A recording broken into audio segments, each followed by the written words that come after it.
Want to like a game on Roblox Mobile but not sure how? It's super easy, and I'll show you exactly what to do. First, open the Roblox app on your mobile device.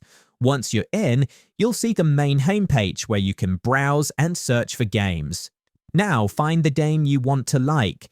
You can search for it using the search bar or choose one from your recently played or recommended games. Once you've selected the game, tap on its title to open its full game page. Here, you'll see details like the game description, number of players, and ratings.